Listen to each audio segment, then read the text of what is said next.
afternoon. Oh, sorry about that. Let's get on mic. Good afternoon.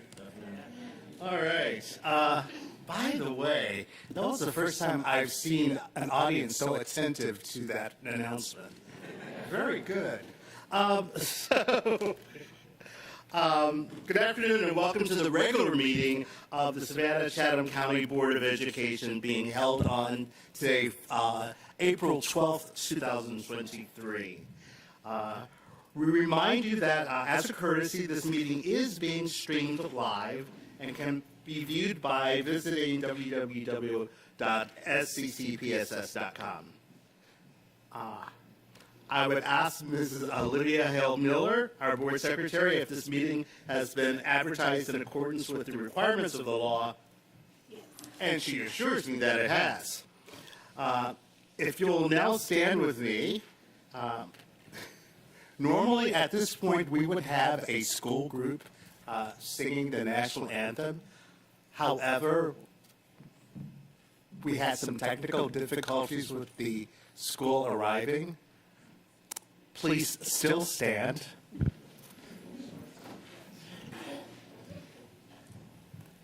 And you will get the national anthem from me.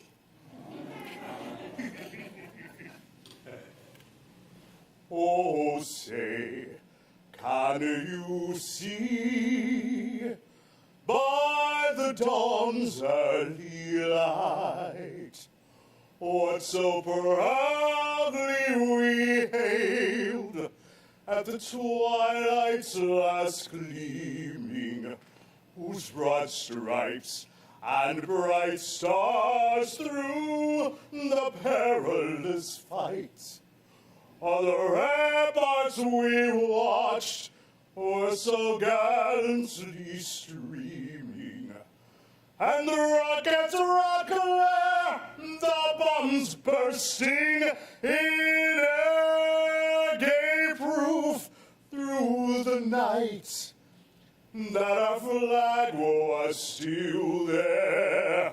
Oh, say does that star-spangled banner yet wave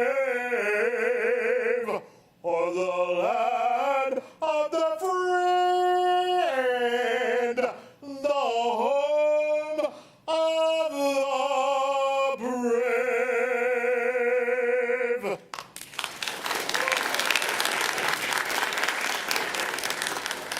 I pledge allegiance to the flag of the United States of America and to the republic for which it stands, one nation, under God, indivisible, with liberty and justice for all.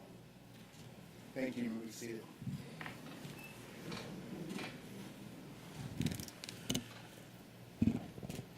Okay, I will now accept a motion to approve the agenda. Move that the agenda be approved with the deletion of item 7.27 bid C23-16 bi-directional amplification and distributed antenna system installation and revision to item 7.23 RFP 23-37 learning management system annual contract.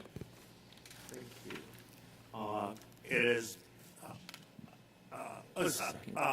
It's been moved. Any seconds? All in favor? Thank you very much. Make a motion to amend the approved agenda to add item 7.46 intergovernmental agreement, second action amended and restated intergovernmental agreement with Garden City. Second. All in favor? Thank you. Okay. We have a few announcements.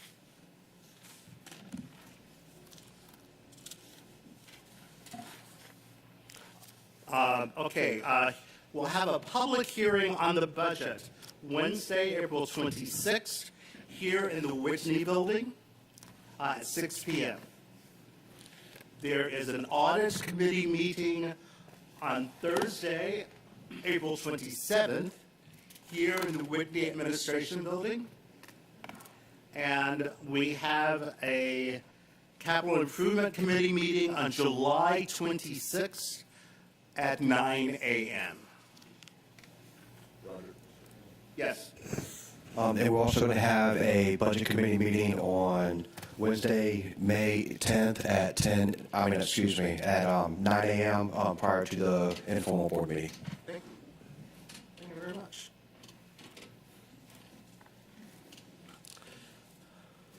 Okay. It is customary that we recognize those members of the district, past and present, who have passed away in the last month. Today, we read the following names and would like to publicly recognize their contributions to our school district and this community. Courtney Bertram from A.B. Williams. Date of death, March 3rd, 2023. Frankie Washington, Library Media Specialist, Tompkins Middle. Date of death, April 2nd, 2023. Alma Zettler, Executive Secretary, Financial Services. Date of death, March 24th, 2023. Would you all please... Excuse me, Mr. President? Yes. May I please add and request that we take a moment of silence also for the 6 lives that were lost in Nashville, Tennessee? Absolutely. Thank you. Would you please join me now as we all stand together and pay respect?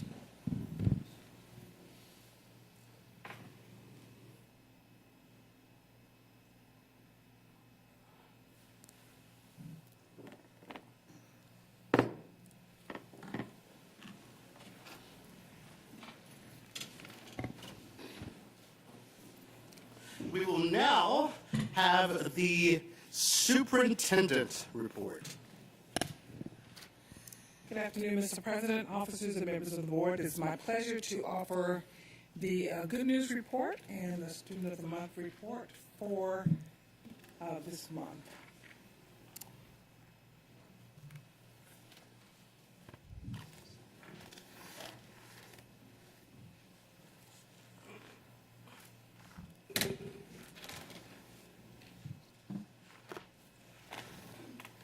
Actually, we'll begin with the School Library Month.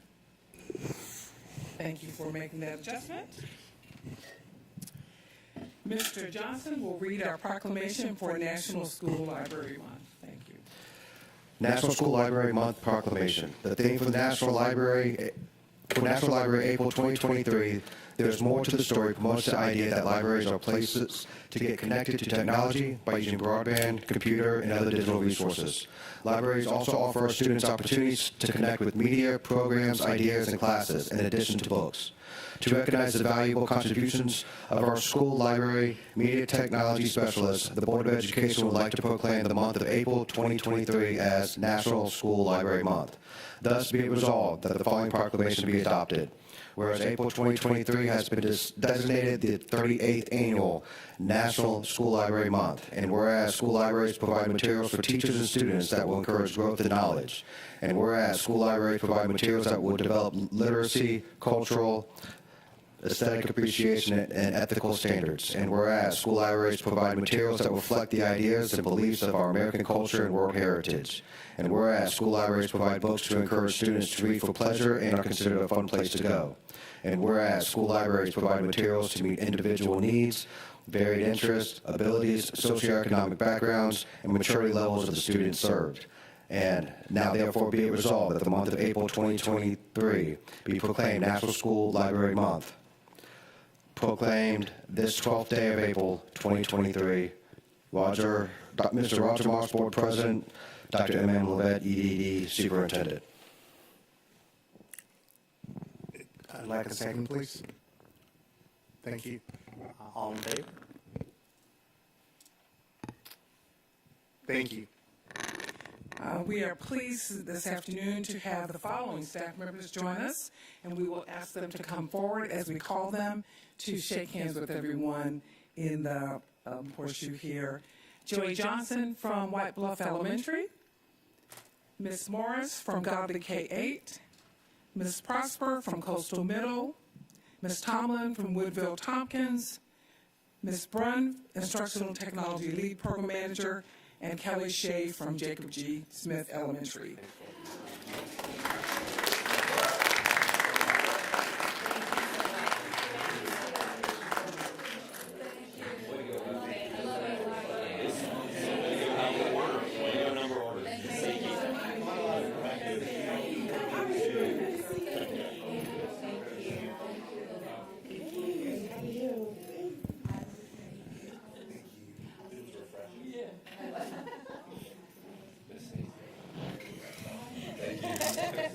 Thank you. Thank you. Thank you.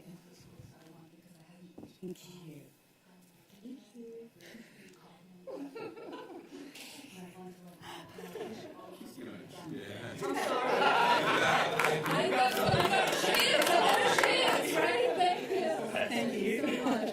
Thank you. We thank you for your service, and we appreciate your being here today to celebrate National School Library Month. Thank you so much.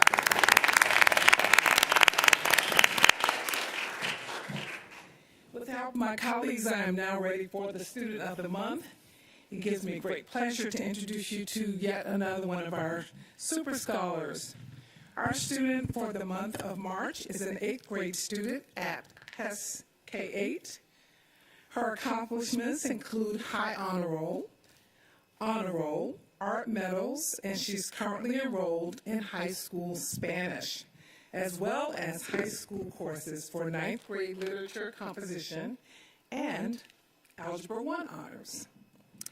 Our student has a long history of achievement. In the 5th grade, she was a Spelling Bee finalist. In 6th grade, this scholar was a member of the Safety Patrol and was a finalist in the Savannah Art Competition with her Harriet Tubman portrait entry. Presently, she is the school council president, and she designed the cover art for the school yearbook. In her spare time, our honors student assists in community projects such as litter cleanup at Lake Mayor, and she also volunteers at Compassion Church. Her athletic endeavors have included swim team and cross country, and she is currently taking weekly drum lessons. Spare time. Her nominator, Angel Kelly, told us that this student is one of the most driven I've had the pleasure of working with. She's a natural-born leader. I have extremely high hopes for this young lady and would not at all be surprised if she aspires to be the first female president of the United States. When asked what motivates her to strive for academic success, she stated, "My future. I want to be very independent when I am older and successful. My mother inspires me to be a strong, independent woman. She has a master's in nursing and is a nurse practitioner. This shows me that you can achieve your goals. I take my learning and knowledge very seriously." Our Student of the Month is taking home multiple gifts that our community business partners provide for her. A gift card from Members First Federal Credit Union and the Horn Law Firm. Also, she will receive a meal voucher and merchandise from Chicken Salad Chick. So we will have our personal conversation about that. As well as a dozen cupcakes from Jay's Sweet Treats. She and the students of her English language arts class will receive printed copies of her favorite book, The Door by the Staircase by Catherine Marsh, from our longtime supporter, East Shaver Booksellers. Lastly, she will take home a portrait by Upscale Photography that is provided by Savannah-Chatham County Public Schools. We are proud to announce our Student of the Month for March, Brianna Cuevas.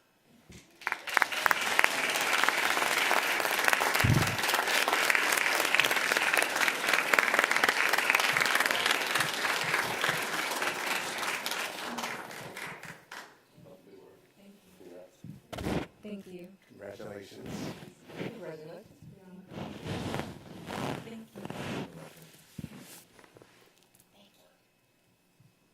Thank you. Brianna has her own paparazzi group here as well. We're going to have Ms. Newman and your family. Yeah, can the family please stand?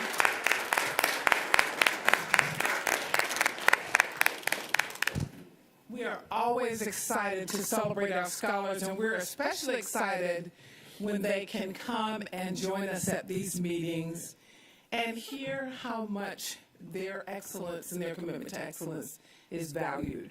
We are delighted for you, Brianna, happy for your parents to be here with you, and for school staff also to join us. So congratulations, and we look forward to learning more.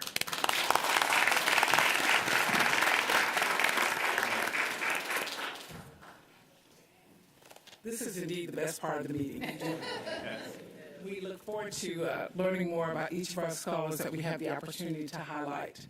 I'm also happy to share some additional good news with you today, and to also invite some of our long-term partners to come up and be recognized as well.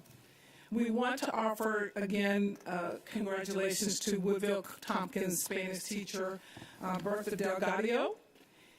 You may be familiar with her. You've seen her before. She was named Georgia's World Language Teacher of the Year for 2023-24.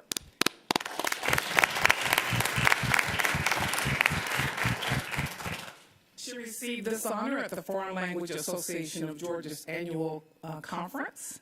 That's an association of instructors, administrators, and others involved in foreign language teaching and promotion of cultural understanding.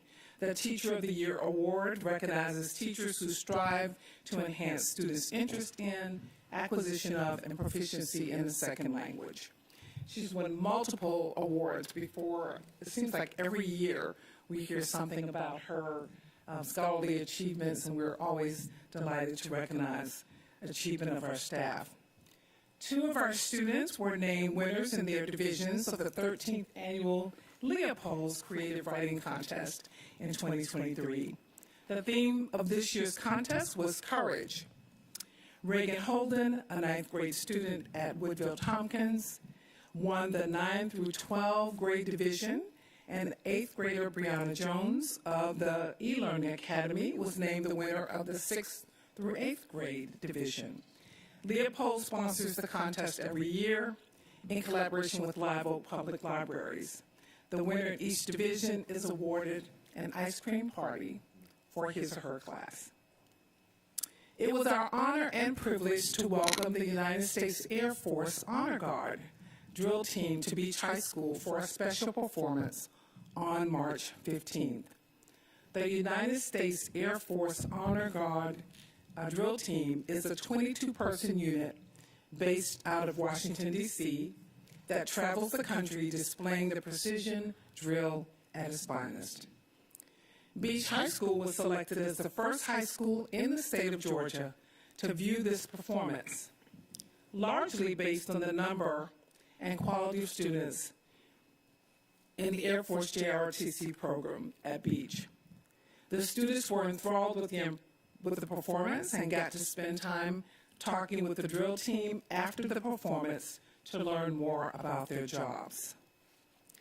We wish to offer congratulations to Mr. Larry Jackson and the team in the Finance Division, who recently received the Distinguished Budget Presentation Award from the Government Finance Officers Association. This award represents a significant achievement and reflects the commitment to meeting the highest principles of governmental budgeting. To receive the award, the Budgeting Services Department had to satisfy nationally recognized guidelines for effective budget presentation. We wish to offer special congratulations today to the 60 parents and staff members who completed our upskilling and reskilling program. This effort, appropriately named Leading by Empowering and Advancing Parents, was co-sponsored by the Equity Through Education grant from Georgia Power. The training was provided in areas like web design, welding, commercial driver's license, residential wiring, Safe Serve, Introduction to Spanish, and several other areas. We are inviting our families, all 25,000 or so, to join us on Saturday, April 22nd in Daffin Park for books, blankets, and family fun. We have traditionally had about 10,000 or so members to come out for that event. It is our largest annual event to promote and support family literacy. There will be book giveaways, information from partners for families and students, celebrity readers, food trucks, and more. We will be sending reminders, of course, home to our families for them to join us on that day. And if we are very fortunate, we generally have great weather and we have lots of blankets and people laying out in the sun and just enjoying literacy at its finest. Thanks to WTOC for its support as well of our second literacy effort with Books for Kids Drive. That will start very soon. It starts actually next week. And we will have places all around the city that will be working in conjunction with WTOC to collect new and gently used books for grades K through 3. So we are excited that WTOC will be helping us with that effort again this year.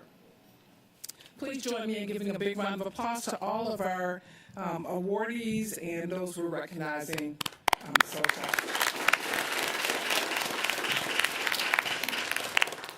Today we're also very happy to be able to, again, highlight some of our community partners. And we'll start with United Way of the Coastal Empire. We'd like to offer a special thanks to our friends from the United Way of the Coastal Empire for their Herculean efforts in making Read United Day a huge success across the Coastal Empire. On February 14th, Read United was celebrated at over 30 schools, over 45 classrooms, and provided nearly 10,000 books to our scholars. United Way volunteers did their part to help close the early childhood literacy gap by reading aloud to pre-K through second grade students and giving each child a book to take home. The caring power of United Way volunteers made a huge impact in the lives of our youngest learners, and we cannot thank you enough for all that you do to support Savannah-Chatham County Public Schools. Please join me in giving a big round of applause to the Read United team led by Brent Grant, Sherry Dean, and Laurie Humphreys, and we're going to ask them to come up and allow you to thank them personally.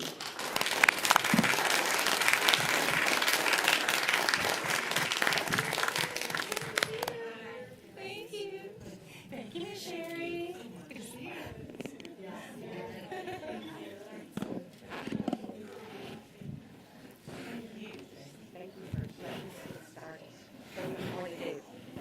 Thank you. Thank you. Thank you.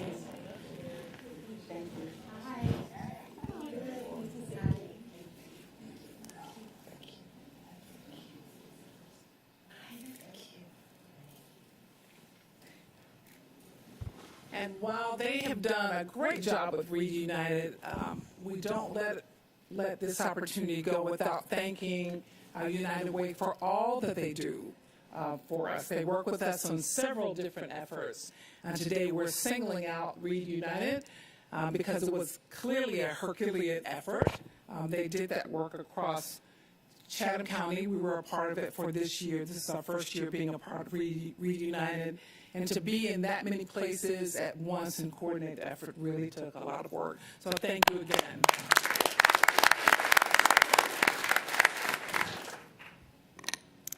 We also wish to, at this time, recognize Savannah-RX. During the pandemic, so many generous partners stepped up to provide everything from personal protective equipment to vaccines to COVID tests. There was nearly a constant demand for medical supplies, often exceeding the supply on hand. Many school districts did not have the benefit of a local partner who had connections in the medical supply business. But SCC PSET met Josh Mallard and the Savannah-RX team. Savannah-RX has donated numerous supplies and was a true partner in our fight against the pandemic.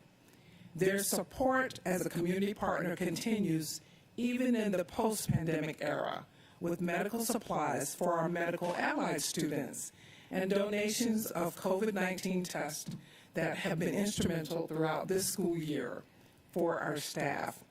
Please join me in thanking Josh Mallard for his continued support of our district, and we're going to ask him to come forward.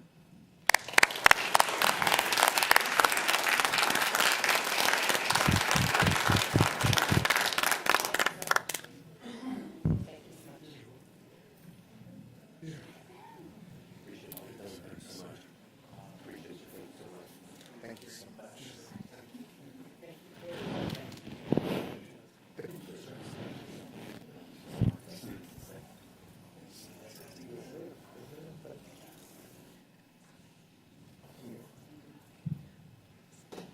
Again, we'd like to thank Josh and his partners for their continued support. Our students who are studying the allied health at Beach and at Woodville Tompkins also benefit greatly from their continued support of our school district. And finally, for our community partner spotlights, I'd like to remind you of our relationship with Savannah Ghost Pirates. One of the most exciting things to come to Savannah in a long time, you would think about it in the heat part of the country, is our relationship with professional ice hockey. The Savannah Ghost Pirates have come into the city with a gargantuan supply of enthusiasm, and they have embraced our school system and our students. Several schools have had visits by Davy, the Ghost Pirates mascot, and he's also made appearances at our recent I Pledge event, where students were asked to make a safety pledge. Most recently, the Educate Chatham Foundation was the beneficiary of the Ghost Pirates through a fundraiser that demonstrated their commitment to education. And more than a few of you have participated with us in that fundraiser, and we appreciate it. Portions of the proceeds were donated to the foundation from the first ever SCC PSS Hockey Night, where I had the opportunity to do an official drop of the puck. We're excited to bring forward Anthony, we've worked with him so long, we're on first name basis. Anthony, Benji, please come forward with a brief presentation. And we like people who bring checks. Yes. Yes.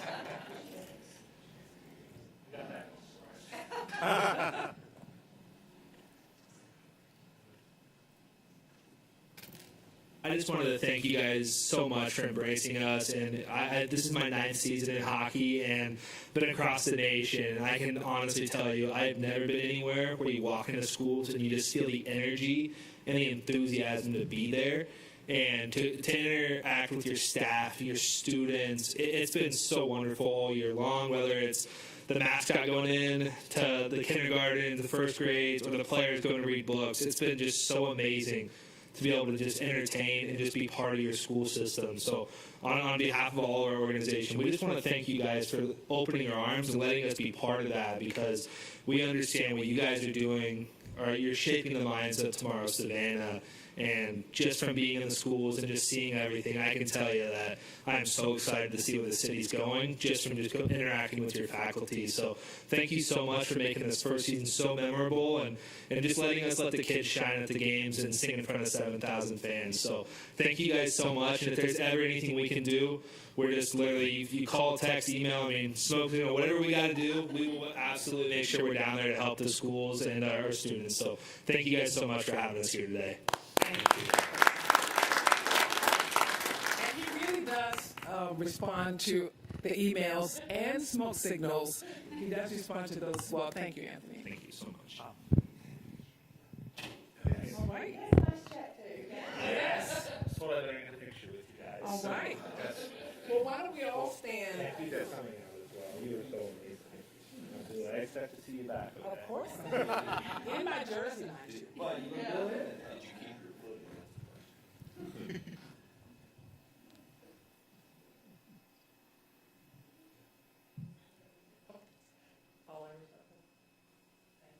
Thank you. Your contract.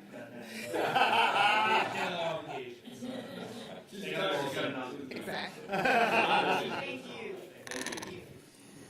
Again, thank you, Anthony, for your partnership. We really appreciate it. It's been exciting to watch our students. We've had students perform the national anthem. We've had students come down and to ride the machines. We've had students to come down and greet the players. So it's been an absolutely awesome event, and we just need our ride on the Zamboni. That's what we need our ride on. So just work on that for us. We'll get this whole group on there. And Yes. And Madam Superintendent, we'd be remiss if we didn't mention the amount on that giant check, which were proceeds donated from the very first Savannah-Chatham Public Schools night at the rink, which was $3,000 to the Educate Chatham Foundation. Thank you, Ghost Pirates. Thank you so much. We appreciate it, Mr. Hediger. We want to remember that. And that money is going directly to the Educate Chatham Foundation, which of course is our foundation which supports Savannah-Chatham County Public Schools. We'll round out our report today from our representatives from Professional Senate. We are very pleased to have some comments today from Mrs. Whalen. Mrs. Sowers is able to join us today as well. They have continued their work around teacher burnout. They've also given some feedback around the characteristics for the next superintendent. So they've had some really, really good conversations. Ms. Whalen, you want to provide a summary? Yeah, so I actually have a report from the past two meetings. We had our first meeting on February 28th for the new school year. We discussed the new learning management system, which was a hot topic for teachers. Dr. Laura May did come and do a presentation of the adoption process for the new learning management system. That will be replacing its learning next school year, and a brief question and answer session was held. We also had a presentation from Mr. Dustin Allen of the Georgia Department of Education Educator Support Services. He discussed the supports that will be offered next year as part of the Georgia Leads Teacher Evaluation Pilot. Technical support will be provided to further evaluate factors leading to teacher burnouts. That will be phase 2 of the teacher burnout report. During the meeting, teachers of the Professional Senate continued working in their small groups to discuss the specific practices leading to burnout. A final report has now been provided to Dr. Levette that includes practices and recommendations to alleviate burnout in Savannah-Chatham County Public Schools.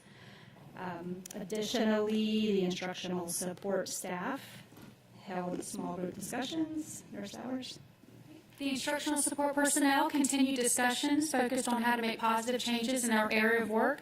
Some suggestions were wellness days throughout the year to alleviate stress, additional support and resources that give staff more opportunities for learning in their area, and also to provide training for staff so that they can positively communicate with parents and help them become more accountable. And then the closing.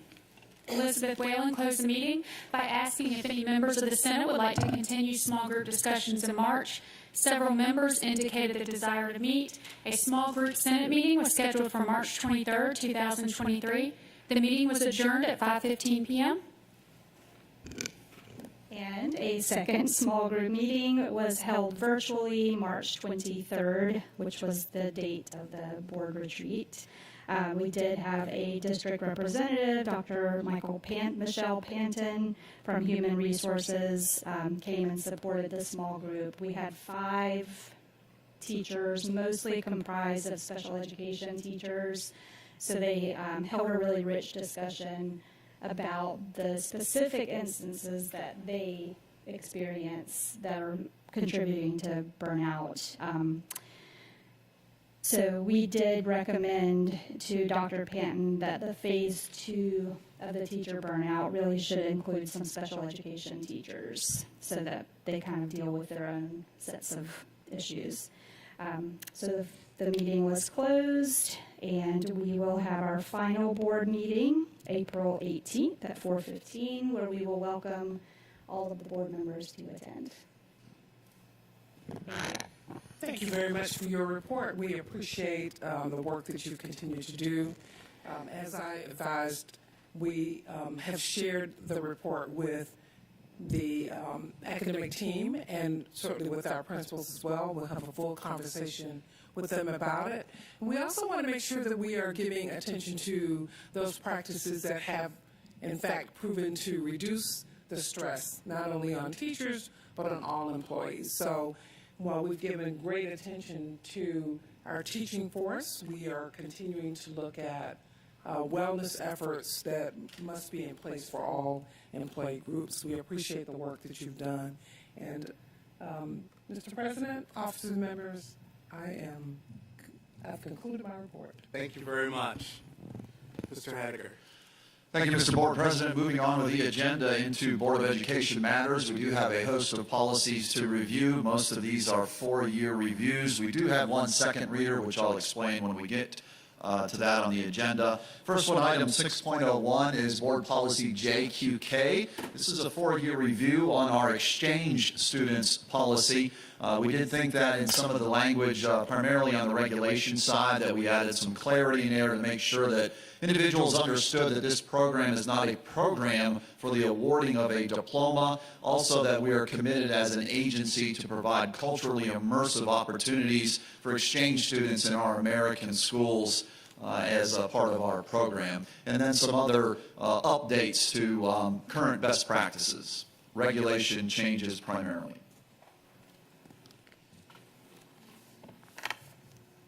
Okay. I will accept a motion. Any discussion? Okay. Oh, this is first reading? First reader, yes. I'll accept a motion to accept this first reading. No, I don't. Oh, we're good. Let's move on. Moving on, item 6.02, this is Board Policy IHD. This is also a 4-year review, and again, this is the first read in this process. But really minimal changes here, nothing to substance to change, primarily formatting and grammatical updates. Okay. Any no discussion? Continue. Moving on, 6.03, another 4-year review, first reader. This is the policy review and regulation review on the child abuse and neglect. Much of this is driven by state law and requirements under state law. The review determined that there were no need for any changes. So subject to the board's final review on this, we'll consider this complete in our 4-year review process. Thank you. Okay, let's move on. Moving on to item 6.04, this is another 4-year review. This is policy JBA, compulsory attendance. And again, this particular policy review resulted in no policy changes and no changes to the regulation either. So subject to the board's final review, we'll consider this complete under our 4-year review process. Ms. Hall. Dr. Hall. Yes, I just have a comment on regulations, just something we can add. Although we have events which cause the tardiness that are physically out of the student's control in District 8, we have a serious problem with trains. Trains blocking traffic, trains blocking roads, trains blocking highways. And although it's also referenced that we have late buses, we have late walkers and car riders due to the train. So I just thought if we could just add another event regarding the train problem that we have in District 8. Well, our goal was to use the word events in a broad spectrum. So what we'll do is we'll huddle with the legal team to see if there's a way to say that with some not to completely specify that a train in District 8, but generally about events that could create someone to be late for circumstances that are beyond their control. Right. As this, it does give examples such as motor vehicle accident, unexpected road closures. So it doesn't have to say District 8, but I know that there are trains issues within the district. Yeah, one of the things we can do is really from a practice standpoint, administratively, we can make a specific reference to things like that in guidance to principals and how they interpret that policy language. Mr. Grabowski. So it kind of along those lines, I don't know that there's necessarily anything that we have to change in the regulation, but I know that I've heard from students and parents challenges now that we don't have transportation to our choice programs, that if you have children in different programs, the logistical issues around that. And I'm not saying that it's just something for us to be mindful of. I don't know if it requires necessarily a change to a regulation or a policy, or maybe it's something more administrative way. We don't want to create, an acceptance of habitual tardiness, but we also want to balance that with, I think, the tolerance of where we are. So just a comment around that. Ms. Hoskins? Okay, all right. Anyone else? All right. Okay. Thank you, sir. Moving on to the agenda. This is Board Policy IDCH. We're calling this a mid-period review because some changes came down in the State Board of Education on their State Board of Education rule for dual enrollment. Really a fairly simple change. We thought it was a quality change, though, in their language, because in the programs offered through dual enrollment, they did use some very general terminology of it, what was referred to as option A or option B. They have clarified that language to ensure that what they're talking about is dual enrollment requirements for a traditional high school diploma or an accelerated career diploma. So we've taken that language, extracted it straight from the SBOE rule, and included it in our regulation. Thank you. Discussion? Perfect. Excellent. So, of course, that was a regulation review only. There were no changes to the policy. Item 6.06, this is a second reader. You'll recall during the previous board meeting, we did bring an update on our 4-year review regarding JGFF automobile use.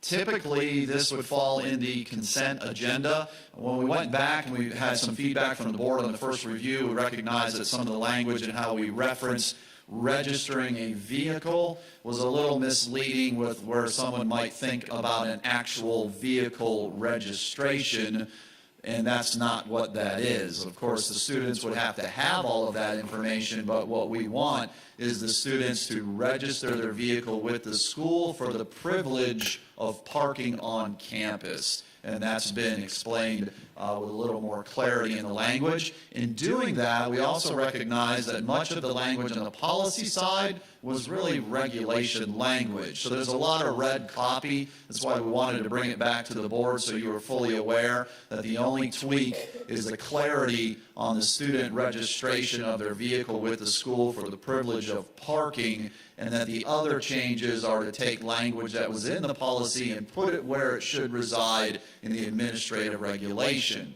With all that said, this does bring forward a action item for the board because, again, this is a second reader, so we'd asked with the policy review that was previously done and with the changes that we brought forward now that the board review this, and upon the recommendation of the superintendent, that the board approves board policy JGFF automobile use.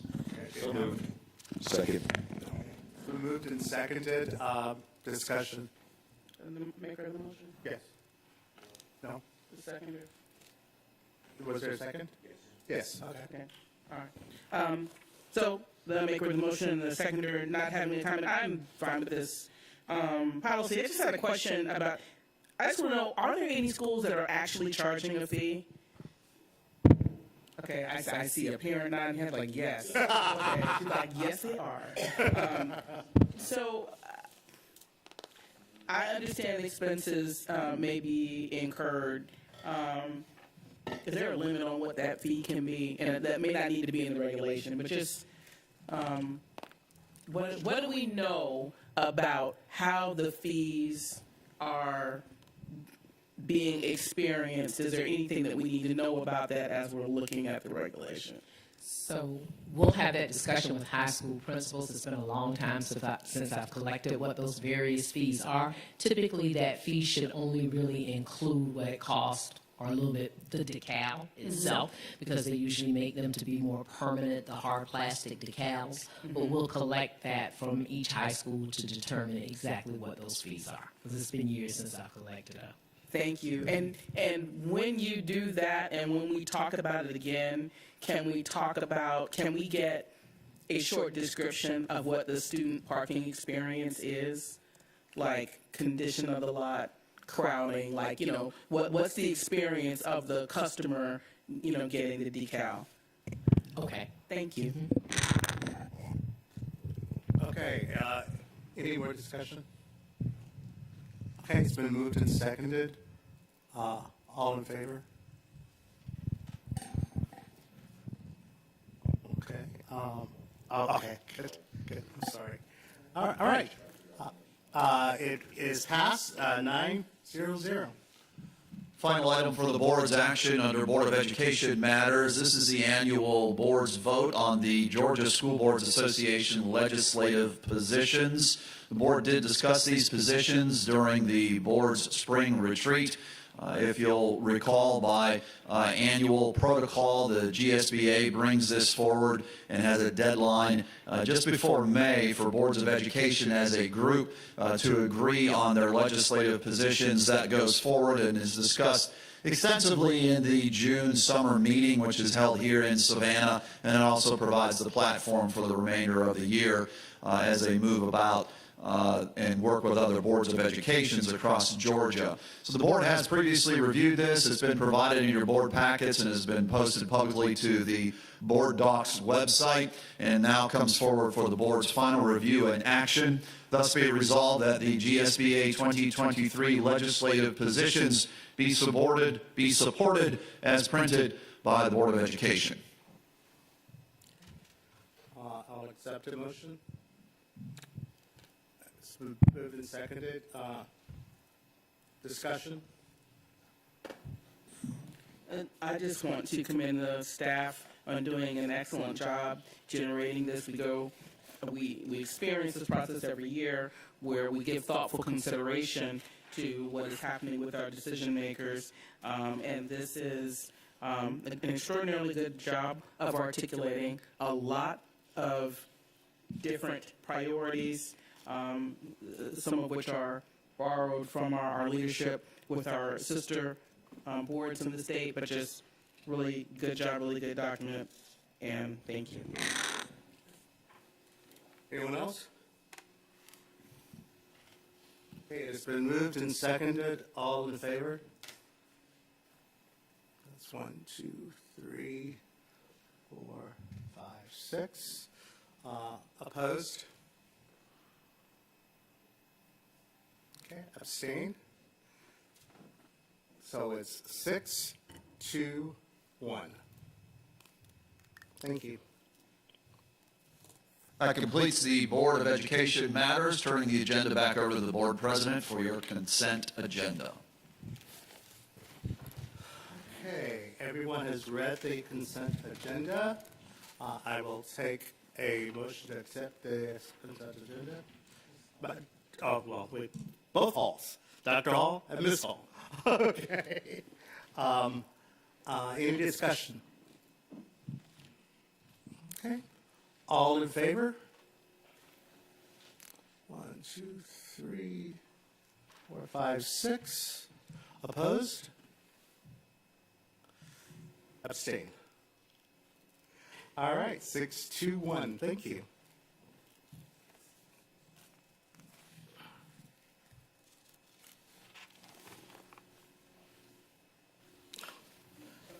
Yes. Mr. Chair, for individuals who have issues with portions of the consent agenda, you are still entertaining their request to remove items that they may have questions about? Sure. Okay. Thank you. Okay. Gotta get my list. It's now. Make sure I'm there. It is now time for our special appearances. First, we will have our safety briefing. No? Sir, we're on financials under Goal 4. Oh, I am so sorry. Mr. Jackson, Well, I can help you expedite your meeting. Oh, I'm so sorry, Mr. Jackson. I'm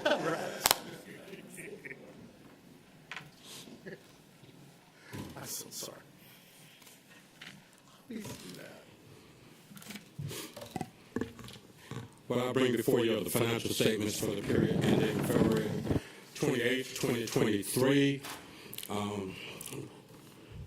Really don't have a lot of different changes in activity from the prior months.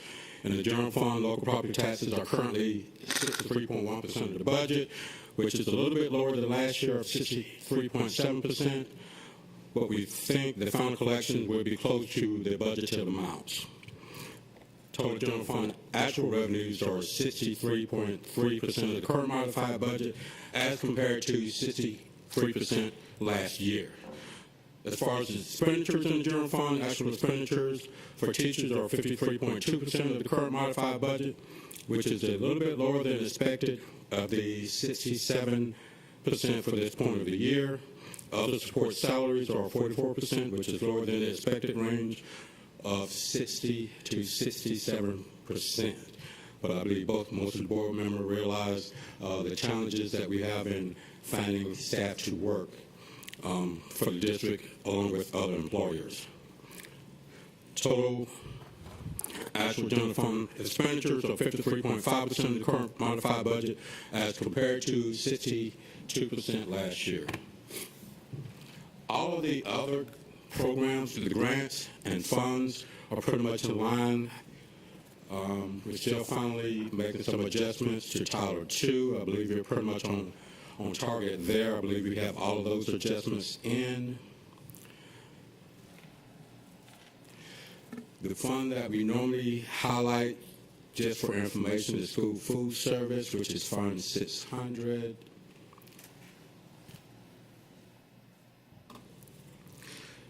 Fund 600 is currently showing a net profit of $234,777. We actually budgeted to transfer $3.1 million from the general fund to support school nutrition.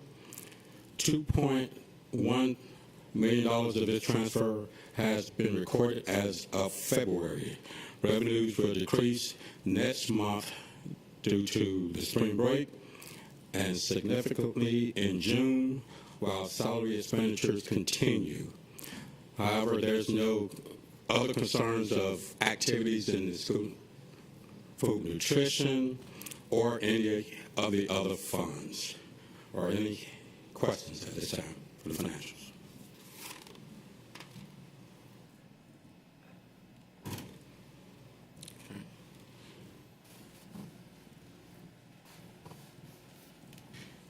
Move on to the agenda items. Yes. Okay. The first is a budget amendment. School sites maintenance repairs, facility repairs, Fund 308, inter-fund transfer. The Division of Finance requests board approval to move accumulated funds from district-wide vacant positions to provide funds to urgent school site repairs and corrective maintenance measures.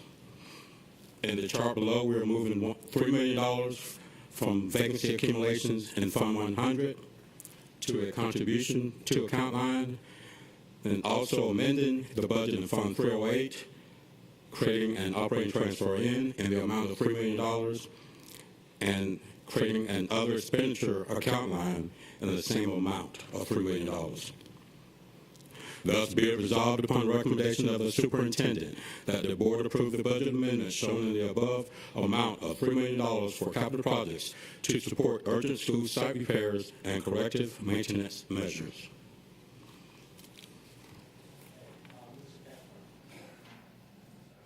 Mr. Katchmar, sorry. Yes. And second, it's been moved and seconded. Any discussion? Mr. Katchmar. Yeah, so I 100% support this transfer. We've talked in our retreats and CSC meetings about the need to be somewhat more proactive with our preventative maintenance. It's going to help our facilities condition assessment. So I'm glad to see some action on this, and I appreciate staff's work on it, and I support it wholeheartedly. Mr. Johnson. I would like to echo Mr. Cashmar's comments and also basically let the public know that excuse me, $3 million is a lot, but it's a lot less than having to rebuild these buildings and systems within the buildings. So yes, it's a large sum, but it's a lot less than what we would have the taxpayers pay if we didn't take care of this. Ms. Grabowski. I also support it. Actually, I don't think $3 million, given our inventory of real estate, is probably just a drop in the bucket for what we need to be able to. And I know we're going to allocate and address that during budget. This is not directly related, but for positions that are, for schools that have, say, a maintenance or custodial position that's assigned to that school that's not currently filled, does the principal have the ability or flexibility to work with the district to utilize those funds to, so for example, if there are 4 custodians assigned to a building and only 2 of those are filled, are there opportunities to use those funds for those other 2 positions to address some of our ongoing operations and maintenance needs? We normally ask the principals to, if there's a vacant position, to either work with maintenance to get a temporary person to fill the position, or someone on contract to support the needs of that school. As far as moving the funds to maintenance of a building, we don't allow the principals to do it. We do it more kind of in the central office on the administrative side. So we let the people that know that business recommend that transfer and not rely on the principal. Yes, thank you. Yes, thank you for that clarification. I guess I was thinking the first part of what you said, is there the ability to bring in some contract assistance to be able to help in filling that gap if the position is available? Yes, that's what we do recommend, that they seek to see if we can get a temporary person in position. We have a good relationship with a couple of the temporary agencies, and they've been very helpful with us finding positions, and if necessary, we will even contract positions out to come fill that gap. Okay. So a lot of, just for reference, a lot of the $3 million here is due because of the vacant positions, but a lot of those positions, for instance, a teacher, we may not have a full-time teacher there, but we have a sub there. So what's accumulating is that difference between what we pay a teacher and what we're paying that sub or contracted person. All right. Okay. Okay. Thank you. Don Hoskins. Hoskins Brown.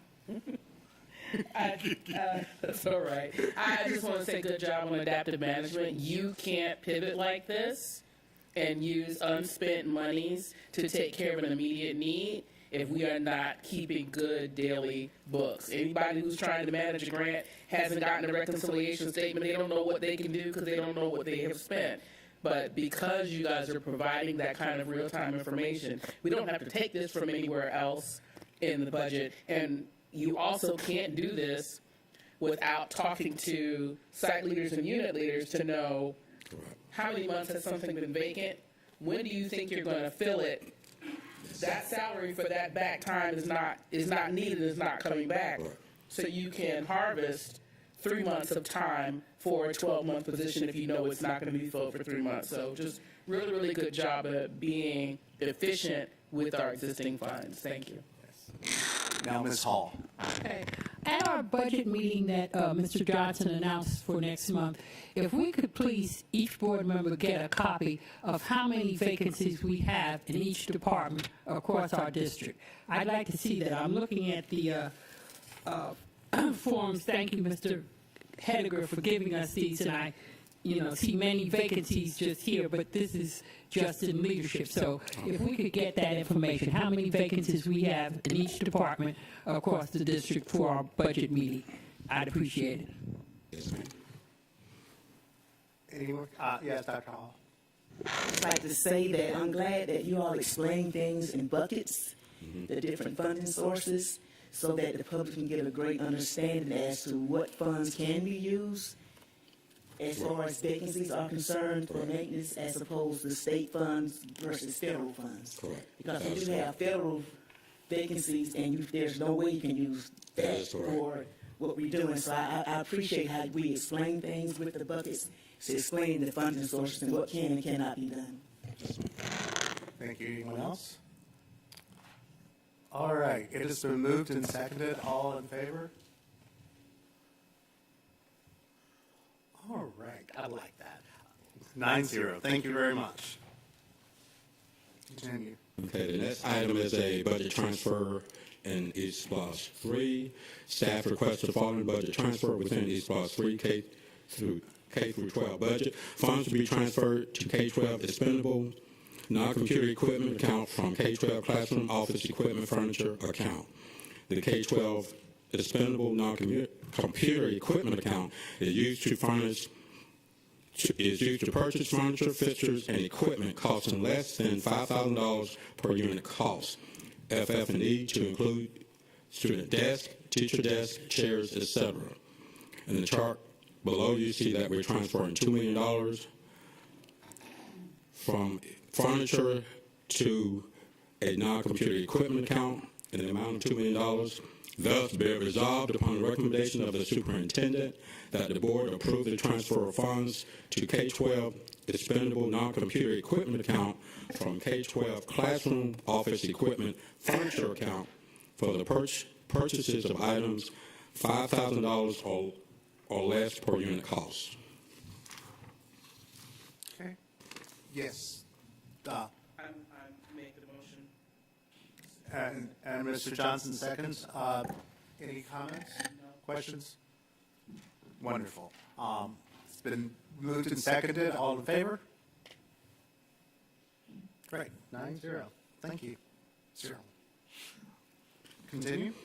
Yes, the next two items are related to replace the HVAC at Coastal Middle School. The first is transferring money from an account in E3 contingencies to the HVAC replacement account for Coastal Middle School in the amount of $2,907,376. Thus, be it resolved upon the recommendation of the superintendent that the board approve funds transferred from E3 contingencies account to E3 Coastal Middle School HVAC replacement account. It's been moved and seconded. Any comment? Yes. I'm just confused. Goes from E3 contingencies to an E3 specific account. Right. I understood that. And then the next movement is from E4. So is it a total of $5.8 million? Correct. Yes, Okay, that's what I needed. All right, this is a really, really, really big bill, and we're splitting the bill between two accounts. Correct. Yes, All ma'am. right, got it. Love that. All right. It's been moved and seconded. All in favor? Thank you. 9-0. And the second part of the transfer is in E4 to transfer $2.9 million from E4 HVAC renovation and replacement of multiple locations to a created account for E4 Coastal Middle School HVAC replacement in the amount of $2,907,375. Thus, be it resolved upon recommendation of the superintendent that the board approve funds to be transferred from E4 HVAC replacement multiple locations account to E4 Coastal Middle School HVAC replacement account. Okay. All right. It's moved and seconded. Any comment? All right. It's moved and seconded. All in favor? 9-0. Thank you. The next item is for bid C23-03, Largo Tibet Elementary School re-roof. The purchasing department received 2 bids in response to bid C23-03, Largo Tibet Elementary School re-roof. Bids were received from Bonnets of Georgia, located in Savannah, and Mothercrafts, a Tecta American company, also located in Savannah. The intent of this solicitation was to establish a contract to re-roof Largo Tibet Elementary School as outlined in bid C23-03 and all related documents. Staff recommends that this bid be awarded to the lowest responsive and responsible bidder, which was determined to be Mothercrafts, a Tecta America company, at a total cost of $1,741,476. The funding source will be in E3, thus be it resolved upon the recommendation of the superintendent that the board approve the award of bid C23-03 Lago Tibet Elementary School re-roof to Metalcrafts, a Tecta America company in the amount of $1,741,476. Yes, thank you, Ms. Hall. Second, and thank you, Mr. Johnson. It's moved and seconded. Any discussion? Okay. It's moved and seconded. All in favor? 9-0. Let's keep this train going. That's Okay. The next item is another HVAC replacement, this one at Savannah High School. The purchasing department received 2 bids in response to bid C23-04, Savannah High School HVAC replacement, Phase 2. Bids were received from Boeing Mechanical, located in Savannah, and HASAC out of Statesboro. The intent of the solicitation was to establish a contract for HVAC replacement, Phase 2, as outlined in bid C23-04 and all related documents. Staff recommends that this bid be awarded to the lowest responsive and responsible bidder, which was determined to be Boeing Mechanical at a total cost of $1,812,451. Funding source, again, is E+3. Thus, be it resolved upon the recommendation of the superintendent that the board approve the award of bid C23-04. Savannah High School HVAC replacement to Boeing Mechanical in the amount of $1,812,451. so moved by Dr. Hall and Ms. Hall. Ann, I'm sorry. Did you say that this is for a portion of the roof at Savannah High? Because I can't imagine that Largo Tibet's re-roofing.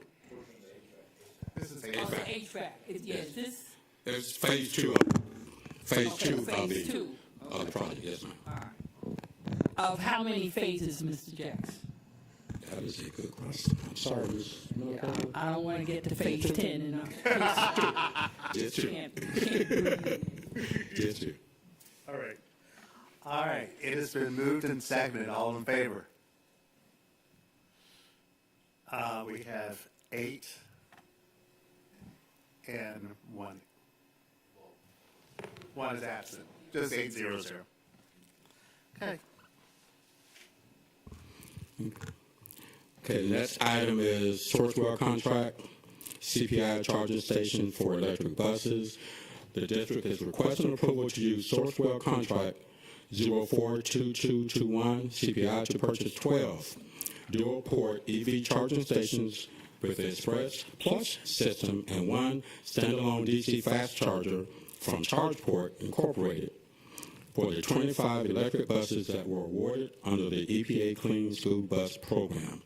ChargePort Incorporated brand EV charging stations have been identified as a 62.5 kilowatt fast charging system that is compatible with the Thomas brand electric buses.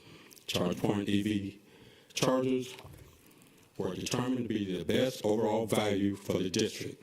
The total cost of the 13 charging stations is $82,643. Thus, $822,643, I'm sorry. Thus, be it resolved upon the recommendation of the superintendent that the board approve the purchase of the 12 dual-port EV charging stations with Express Plus system and 1 standalone DC fast charger from ChargePort Incorporated, utilizing the Sourcewell contract 042221 CPI for a total cost of $822,643. Ms. Grabowski and Ms. Hall. Any comments, discussion? Yes, Mr. Johnson. ChargePoint's awesome, so I was just wondering, I kind of wanted to know if my card would work on them. Exactly. I mean, if I'm out in that locale, I'll swipe and they can charge me. Mr. Johnson. I do have a question. We're getting 13 charging stations for 25 buses.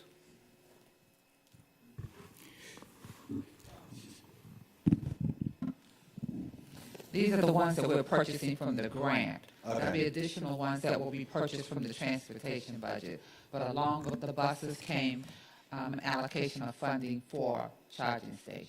All right, thank you. All right, anyone else? All right, it's been moved and seconded. All in favor? Right, 8-0. The next item for RFP C23-09, high school artificial turf fields. The purchasing department received 5 requests for proposals in response to RFP C23-09, high school artificial turf fields. The intent of the solicitation was to establish a contract with one or more vendors in the artificial turf field conversions for 5 schools: New Hampstead High School, Johnson High School, Beach High School, Islands High School, and Savannah High School, as outlined in RFP C23-09 and all related documents. A best and final offer was requested from the top 2 vendors. Staff requested that RFP C23-09 high school athletic turf fields be awarded to Advanced Sports Group for the turf conversions at New Hampstead High School, Johnson High School, and Beach High School at a total cost of $3,195,000, and Sports Turf for the turf conversions at Savannah High School and Islands High School at Ms. Kachmar and Ms. Hall. Yes. Yeah, I'm just going to quote Dr. Howard Hall and more recently Reverend Smith, Miss Miller Kagan. When's the ribbon cutting? that was. You don't have to answer that right now. Thank you. Ms. Grabowski. Thank you. So the islands, the fields at Islands and Savannah, are those practice fields? Are they? Well, Savannah High is brand new and Islands. Practice field. It's the practice field. So it's the practice fields at all 5.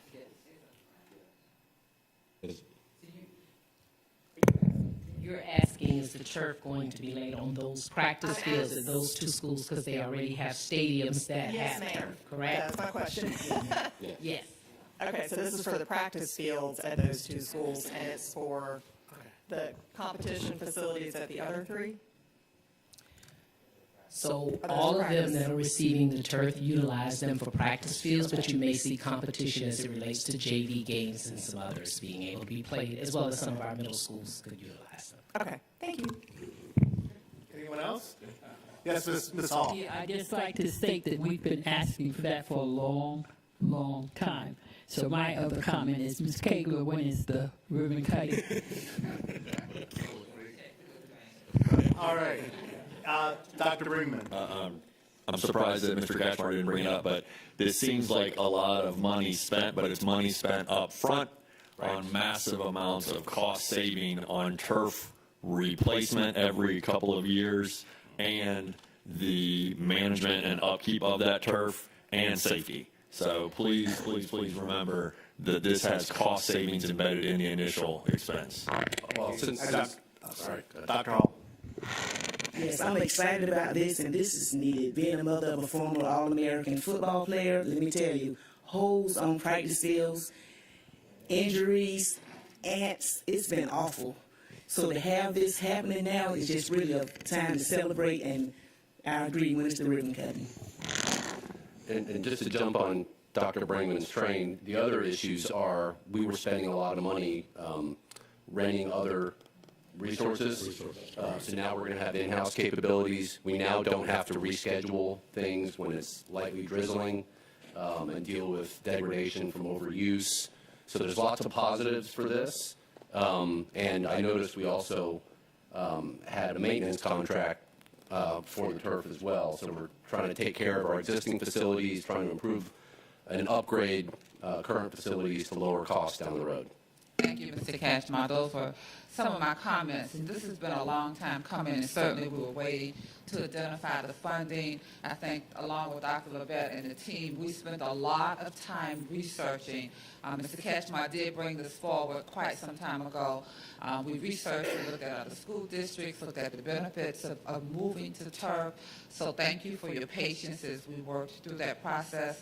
It is going to be a much needed and a better solution for our students. And just as Mr. Cashmore mentioned, in your consent agenda, you provided and approved for us to be able to maintain and upkeep the turf, not just to purchase it, but make sure that we are being responsive and responsible once they are installed and for the ones that we already have in our district. So again, thank you for the support. Thank you for your patience, and we do look forward to being able to announce when they are ready to be installed and when that process has been completed. Mr. Johnson. I know I've gotten a lot of questions also out on West Channel about the New Hampton High School, so I'm really glad to see that on there. For those of y'all who missed the town hall that I did out at Pooler Elementary, that was one of the topics that had come up, as well as the one that I did at Bloomingdale Elementary. So I really do appreciative of having this on the agenda today, and like some of my colleagues said, I'm looking forward to that ribbon cutting. And like Mr. Cashmore said, if you think back just a few years ago, we were renting from all of our governmental partners. In a matter of years, we have gone to having Islands as a stadium. There's a practice field that looks like a college stadium over at Jenkins. We have Savannah High, and we're continuing that process. So we understand what the needs are. We have to make sure we have the available funding and timing, but we recognize what those needs were in the district, and we wanted to get out of the business of renting and owning and making sure that the district had all of their needs, not just from academics, but athletics as well. So again, thank you for your support when we work through these processes and bring these initiatives forward to you. Okay. Anyone else? All right. It has been moved. It has been seconded. It has been discussed. All in favor? 9-0. Yay.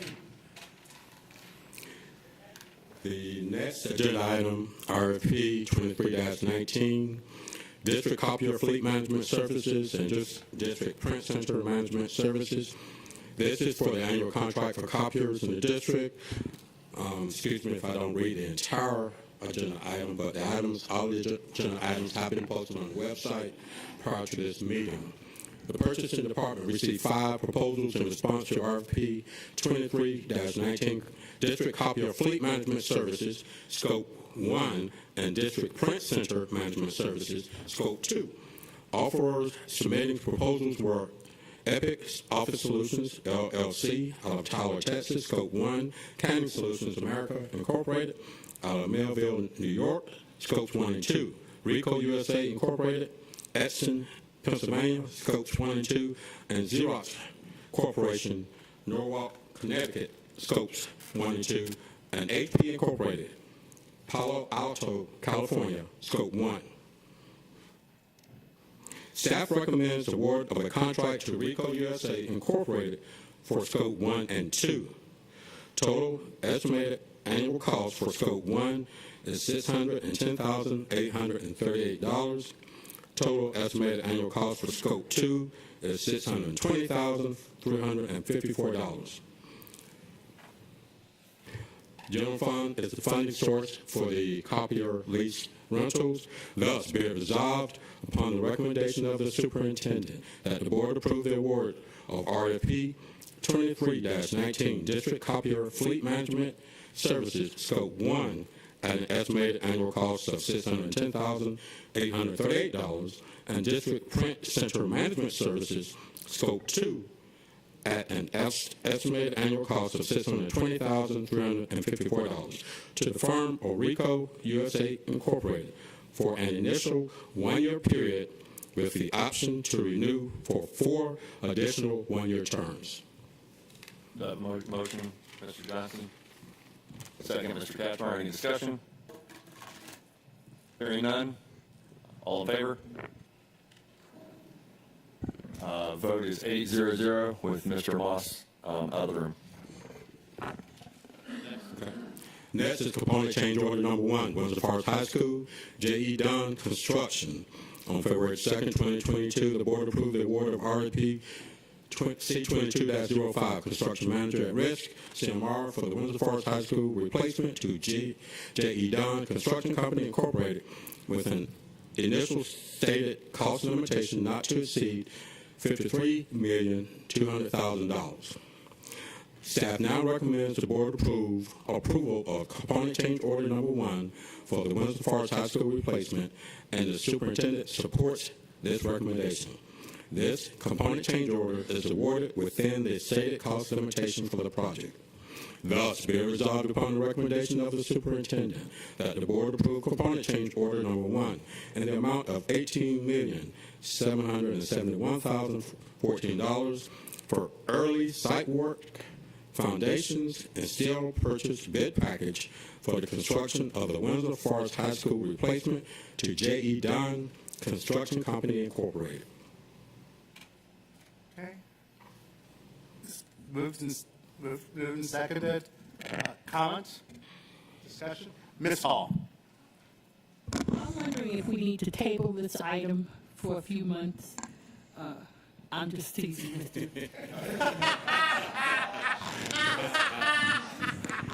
Y'all need to go, the gentleman in the back of the room need to go back to the board workshop and see where Ms. Hall made a motion to just cancel the Windsor Forest. So if you have any problems, she lives in the 3rd district.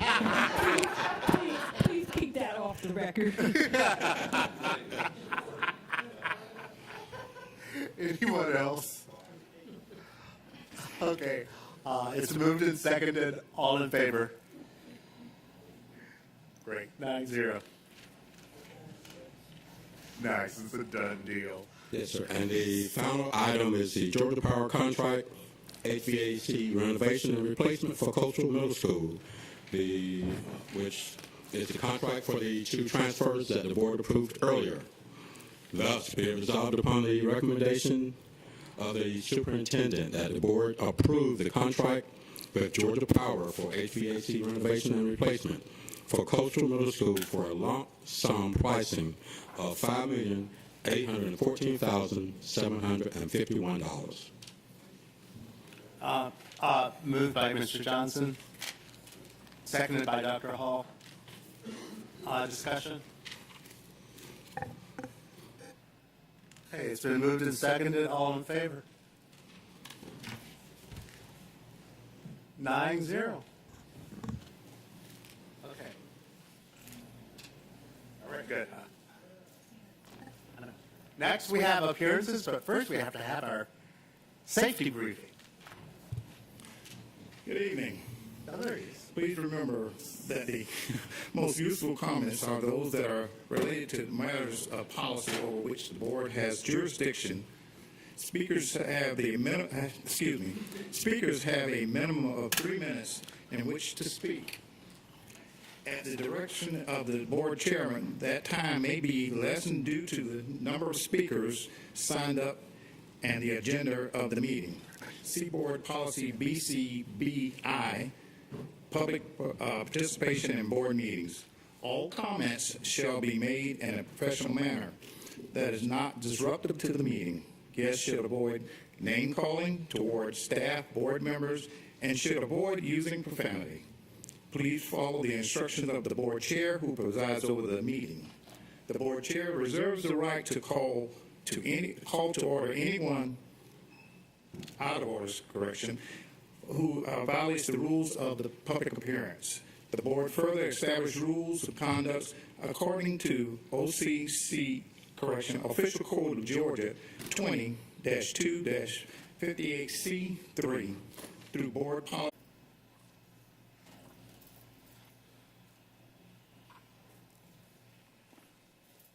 Good afternoon. I'm Dr. Sharon Sanders Fournier. I'd like to greet the board president. Thank you, board members. Thank you, all of the officers, and certainly our community members. I am with Savannah Dream Center Incorporated. Savannah Dream Center Incorporated has a mantra, which is to transform lives through education. So who am I? Because I am new to this Savannah area. I grew up here. was educated here in public schools, was educated at Savannah State University, left the area to go on to Alabama A&M, got a master's there, and then relocated to New York, and then on to Chicago. Who am I and what have I done in education? So much in education. I've probably spent the last 25 years working as a college professor, working as a director of student recruitment and onboarding for a large community college in Illinois. And why am I starting Savannah Dream Center? The organization is actually 6 years old. I founded it on one of my trips back to Savannah. I recently relocated, retired, and decided to come back here and do the work. So the work of education is never complete. Savannah Dream Center provides college prep. We provide a number of hybrid workshop experiences for students. Our focus is on middle school and high school students, and we're doing character development and a number of other providing those resources that they need. I am trying to connect with the Savannah School District because I believe in starting at the top and just really making sure that we're all on board. My goal is really to partner and to make sure that we are connected to the students within Savannah-Chatham. So I am certainly happy to be here. Thank you for giving me a few minutes. And since I have a little time left, I'm just going to say we're here to serve. My request is that we partner, collaborate, be able to connect to those counselors who are in the area so that we can make sure that students get what they need. It is always my heart and the heart of Savannah Dream Center Incorporated as founder and chief academic officer. It is also always the heart of the organization to make sure that we're serving students. So students first. Their success is important to me. I've watched thousands of students through mentoring and coaching. I've seen many of them go on to receive advanced degrees, and they're doing all of this because we gave them a sound educational foundation. And so that is my goal, that is my heart, and I'm done. Are there any questions for me? Thank you very much. Thank you. Okay, next we have Mrs. Emily Brown Ruth.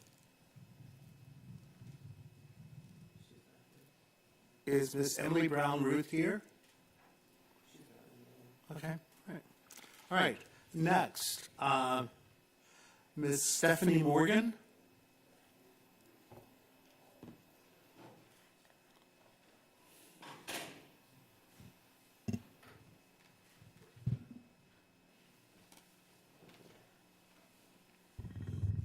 Hello. Good afternoon. Thank you, Dr. Levette and Mr. Moss and the rest of you board members for allowing me to speak. I am actually here on behalf of New Hempstead High School's School Council. I'm sorry, my name is Stephanie. I don't know if I said that. I am a mother of 5.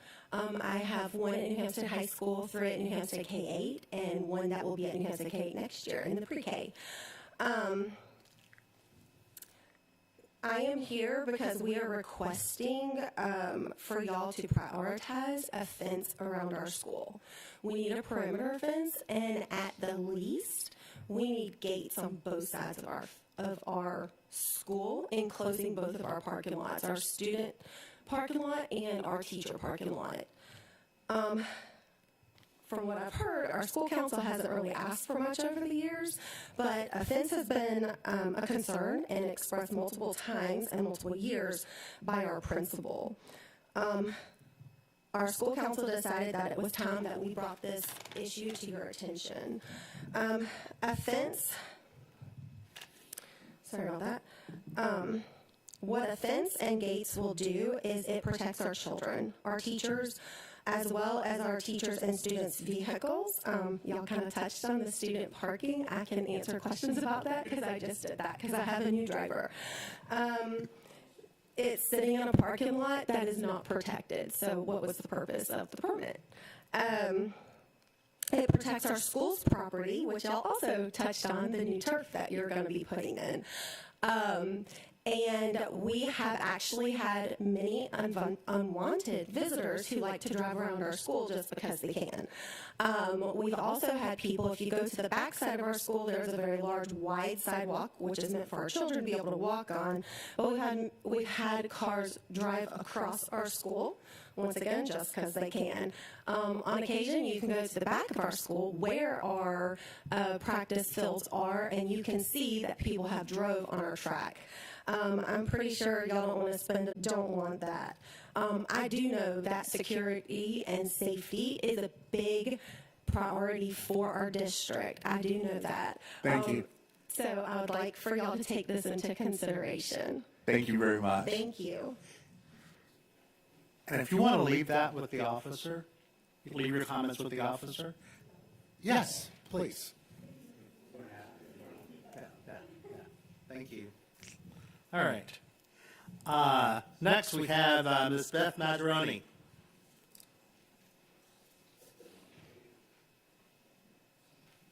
Good afternoon. Good afternoon. A literacy task force recommendation document was created and shared at a March school board retreat. After a thorough review of this task force document, I've uncovered an alleged violation within this document of the divisive concepts board policy adopted earlier this year in response to Governor Kemp's law banning such divisive concepts. Per board policy, quote unquote, espousing personal political beliefs is a violation of the divisive concepts policy and is defined as an individual while performing official duties as part of his or her employment or engagement with a school or local school system, intentionally encouraging or attempting to persuade or indoctrinate a student, school community member, or other school personnel to agree with or advocate for such individuals' personal beliefs concerning divisive concepts. This alleged policy violation is located in recommendation number 2 on page 3 of the Literacy Task Force PowerPoint, which begins by stating the intended objective of conducting a robust teacher training program for 6th through 12th grade English language arts teachers, coaches, and support staff, which is a quality recommendation in and of itself. Shockingly, however, the only strategy listed to accomplish this robust teacher training is to solicit the support of deepcenter.org, a self-acclaimed activist organization, versus hiring a legitimate and accredited English language arts teacher training program. From Deep Center's own website, I quote, "It's true, Deep hasn't always done policy reform work. If you knew us from back in the day, maybe you remember Deep as the folks placing cool writing workshops in schools.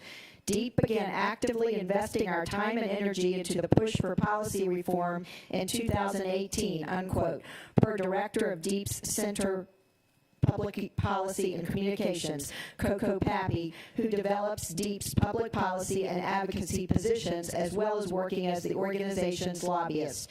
Since 2018, Deep Center has morphed into a left-of-center activist incubation organization that uses programs and workshops in Savannah, Georgia, to support race and gender-centric social policies such as social justice, equity, dismantling systemic racism, gender-affirming care, criminal justice reform, abortion access, and intersectionality. Essentially, the Literacy Task Force is recommending using public tax dollars under the guise of funding teacher training to pay Deep to indoctrinate our school children and use their writings as proxies to groom them as activists.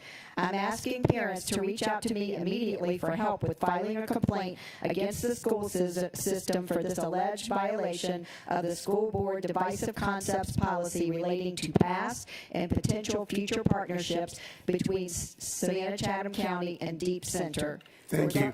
Thank you. Thank you.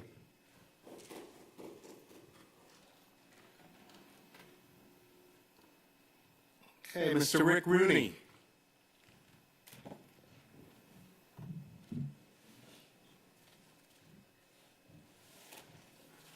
Thank you, Mr. Moss, board members. I'd like to affirm your decision to implement the science of reading with strong phonics-based education.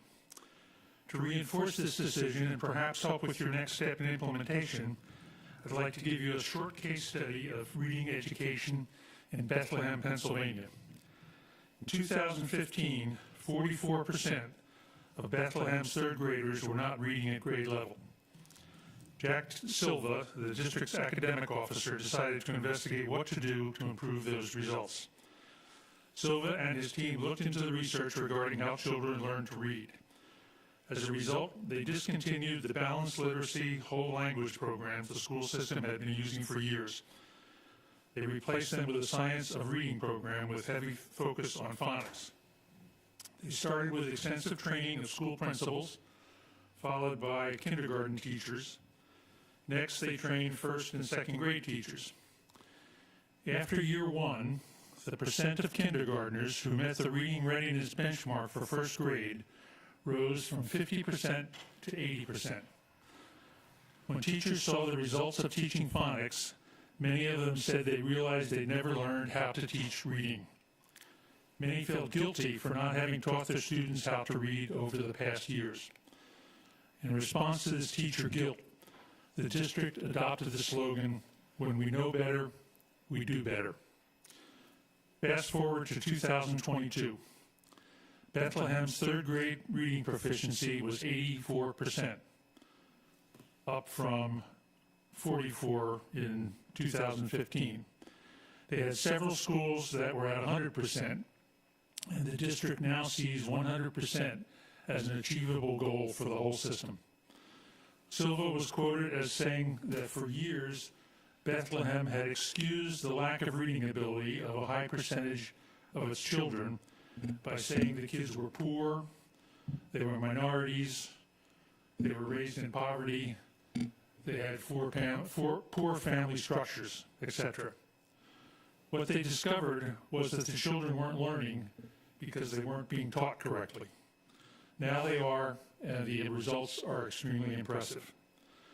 I commend our district staff for recognizing the need to change how we teach our children to read, and I recommend the district initiate contact with Mr. Silva, who has since been promoted to Superintendent of Schools in Bethlehem, to learn everything we can from their experience.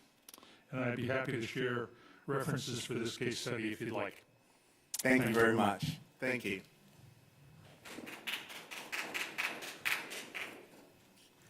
Ms. Cheryl Gay.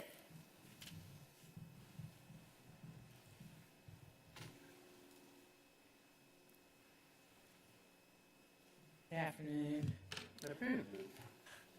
So I've heard board members often say that no parents are filing complaints about issues they have, including the books or anything. And you know what? Y'all are 100% right. They don't. And there's a lot of reasons. One of them might be ignorance, complacency, and just busy parents. They're just overwhelmed, working, raising their kids. But I think there's another reason that's contributing to that. In the past few years, we've all witnessed parents who confronted school boards be silenced, harassed, and even falsely arrested. I think we all probably saw that Loudoun County School Board meeting where Scott Smith was wrestled to the ground by police and arrested, and that image was used by the media to portray the parents' movement as extreme and violent. And as a result of that, the National School Board Association cited Smith's letter, wrote a letter citing Smith's arrest as justification for demanding protesting parents be treated as domestic terrorists. And that letter spurred Merrick Garland to direct the FBI to investigate disgruntled parents. So, and I will be honest, y'all have not prevented us from speaking, and I appreciate it, everybody does, but you have benefited from what's happened around the country because other parents have been hesitant to speak up. I don't have to get a $400 speeding ticket to make me slow down, but when my neighbor tells me about getting that $400 speeding ticket, I'm going to be more observant. And that's what these parents have seen. They've seen what's happened to other people. They don't want to be that person that's made an example of. But I know our local parents are concerned. I hear it all the time. People call us and say, don't stop what you're doing because you're speaking for us. But they're afraid of potential repercussions from the school system, but now from the federal government also. And Scott Smith, that parent that was arrested, he was eventually vindicated by a grand jury. But he had to go through a lot of trauma, embarrassment, and financial costs to get to that point of vindication. And most people don't have the fortitude or the finances to do it. So just because they're silent does not mean consent or agreement. And I'm going to shift gears just really briefly. Talking about with hiring a new superintendent. In 2019, McIntosh County, Darien, Georgia, hired a new superintendent. And admittedly, it is a very, very small school system. But he took over in 2019. He had to go through COVID as a new superintendent. That district has an 85% poverty rate, so it's it's similar to Chatham in that regard. So just briefly, in 2019, their elementary school went from 1,015th to 685th in 2022. The middle, 2019, 358 to 271st. The high school, 292nd to 258th. And I think that what that shows is what the right person can do when they're given a chance. So when y'all are hiring your new superintendent, please prioritize skills and credentials and experience. Thank you. Thank you. Thank you. All right, we have one more. Sheila Rogers. Is Sheila Rogers here? I guess not. Okay. I will entertain a motion to adjourn. No, I would like to make a motion to return to executive session to, no, we adjourn after, we have, for personnel matters. Oh. Yeah. Sir, if we could make sure that in your recommendation, there is a recommendation to adjourn the regular meeting so that you then can move into executive session. Okay, yes. Okay. Okay, so can we make a motion to adjourn? Yes. Someone make a motion? So, Okay, second. All in favor? Yes. Okay, now I'll take a motion to move into executive session to discuss personnel or student matters, security, and legal matters. Second. All in favor? Aye. Aye. Let's go do it. All right. Thank you very much, everyone that came out.